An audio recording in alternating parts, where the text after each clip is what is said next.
Obama is a radical communist, and I think it's becoming clear. That's what I told people in Illinois, and now everybody realizes it's true. He is going to destroy this country, and we're either going to stop him, or the United States of America is going to cease to exist. Is there any... Do you still hold regrets against not having long enough time to debate against President Obama? I don't have any regrets. I went into Illinois. People told me at the time I didn't stand much of a chance of winning. The idea was to bear a true witness. The man is an abomination. He is someone who has actually advocated infanticide, that when babies are the target of abortion, if they happen to escape the abortionist's intention and are born alive, he actually supported the idea that those babies should be set aside to die.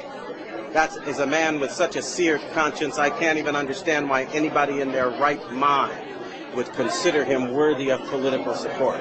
That's a violation of conscience that is inconceivable. And even some of the most hardline pro-abortion people in America rejected that abomination, and he did not. So what does tonight mean when President Obama is President of the United States? How does tonight play a role? That's another question. Is he President of the United States? According to the Constitution, in order to be eligible for president, you have to be a natural-born citizen. He has refused to provide proof that he is, in fact, a natural-born citizen. And his Kenyan relations say that he was born in Nairobi at a time when his mother was too young to transmit U.S. citizenship. So I'm not even sure he's President of the United States. No, that's not a laughing matter. Neither are many of our military people now who are going to court to ask the question, do we have to obey a man who is not qualified under the Constitution? We're in the midst of the greatest crisis this nation has ever seen. And if we don't stop laughing about it and deal with it, we're going to find ourselves in the midst of chaos, confusion, and civil war. It's time we started acting like grown-ups. How could the policy that President Obama makes in the next couple of years affect activities like tonight? Sorry, the person you call President Obama, and I frankly refuse to call him that. Right. At the moment, he is somebody who is kind of an alleged usurper, who is alleged to be someone who is occupying that office without constitutional warrant to do so.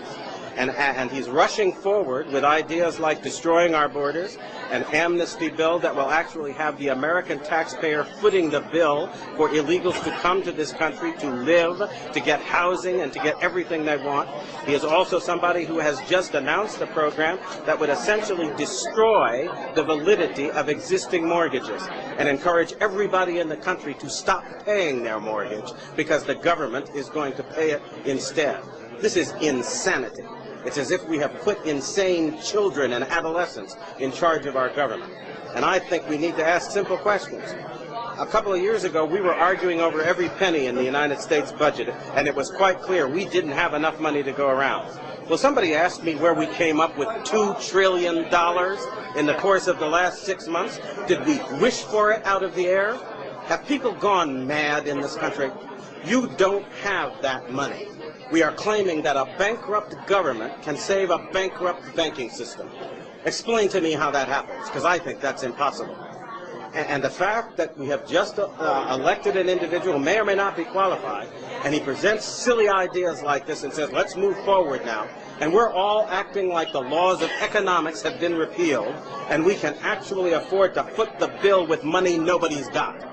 This is insane. It's got to lead to the collapse of our economy, and it's going to.